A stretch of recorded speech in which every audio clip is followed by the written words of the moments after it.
ಚುನಾವಣಾ ಹೊತ್ತಲ್ಲೇ ದೇವೇಗೌಡರು full alert ಆಗಿಬಿಟ್ಟಿದ್ದಾರೆ. Hassan ಜಿಲ್ಲೆಗೆ ಪ್ರವಾಸ ಕೈಗೊಂಡಿದ್ದಾರೆ ಮಾಜಿ ಪ್ರಧಾನಿ ದೇವೇಗೌಡರು ಇದೀಗ ಅಖಾಡಕ್ಕೆ ಎಂಟ್ರಿ ಕೊಡ್ತಾ ಇರುವಂತದ್ದು. ಇಷ್ಟು ದಿನ ಮನೆಗಳಿಗೆ ಎಲ್ಲರಿಗೂ ಸಂದೇಶವನ್ನ ಕೊಡ್ತಾ ಇದ್ರು, ಕಾರ್ಯಕರ್ತರನ್ನ ಹುರಿದುಂಬಿಸ್ತಾ ಇದ್ರು. ಇದೀಗ ಸ್ವತಃ ಅವರೇ ಅಖಾಡಕ್ಕೆ ಎಂಟ್ರಿ ಕೊಟ್ಟಿದ್ದಾರೆ.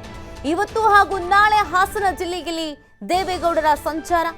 ಬೇಲೂರು ಚನ್ನಕೇಶವನ ಸನ್ನಿಧಾನದಿಂದ ಜೆಡಿಎಸ್ ಸಭೆ ಆರಂಭ ಆಗ್ತಾ ಇದೆ. ಅತೃಪ್ತರ ಅಸಮಾಧಾನ ಶಮನಕ್ಕೆ ದೊಡ್ಡಗೌಡರಿಂದ ಮಾಸ್ಟರ್ ಪ್ಲಾನ್ ಒಂದನ್ನು ಮಾಡಲಾಗಿದೆ. ಸಂಜೆ ಸಂಸದ ಪ್ರಜ್ವಲ್ ರೇವಣ್ಣ ನಿವಾಸದಲ್ಲಿ ಜೆಡಿಎಸ್ ಒಂದು ಮಹತ್ವದ ಸಭೆಯನ್ನ ಇಟ್ಕೊಂಡಿದೆ. ಜಿಲ್ಲೆಯ ಜೆಡಿಎಸ್ ಶಾಸಕರುಗಳಿಗೆ ಸಭೆಗೆ ಆಗಮಿಸುವಂತೆ ಸೂಚನೆಯನ್ನ ನೀಡಲಾಗಿದೆ. ಈಗಾಗಲೇ ಹಾಸನಕ್ಕೆ ಪ್ರಜ್ವಲ್ ರೇವಣ್ಣ ಹೆಸರು ಘೋಷಿಸಿರುವಂತದ್ದು ದೇವೇಗೌಡರು. ಸೊ ಹಾಗಾಗಿ ಒಂದಷ್ಟು ಜನ ಅಸಮಾಧಾನಿತರು ಇದ್ದಾರೆ. ಒಂದು ಅಸಮಾಧಾನ ಮತ್ತೆ ಪ್ರಜ್ವಲ್ ಅವರಿಗೆ ಕೊಡಬೇಕಾ ಅನ್ನೋದು, ಇನ್ನೊಂದು ಅಸಮಾಧಾನ ಬಿಜೆಪಿ ಜೊತೆಗೆ ಮೈತ್ರಿ ಮಾಡ್ಕೊಂಡಿರೋದು.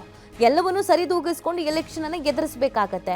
ಸೊ ಇದಕ್ಕೆ ಈ ಅಸಮಾಧಾನವನ್ನ ಶಮನ ಮಾಡೋದಕ್ಕೆ ದೊಡ್ಡಗೌಡ್ರೆ ಸರಿ ಅನ್ನೋದು ಕೂಡ ಜೆಡಿಎಸ್ನ ಎಲ್ಲರ ನಿಲುವು.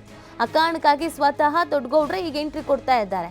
ಯಾರೆಲ್ಲ ಅಸಮಾಧಾನಿತರಿದ್ರು, ಯಾರಿಗೆಲ್ಲ ಭಿನ್ನಾಭಿಪ್ರಾಯ ಆಗಿತ್ತು, ಅವ್ರನ್ನೆಲ್ಲರನ್ನು ಕರೆಸಿ ಕೂರಿಸಿ ಮಾತನಾಡುವಂತ ನಿಟ್ಟಿನಲ್ಲಿ ಇವತ್ತು ಮಹತ್ವದ ಸಭೆ ಇದೆ.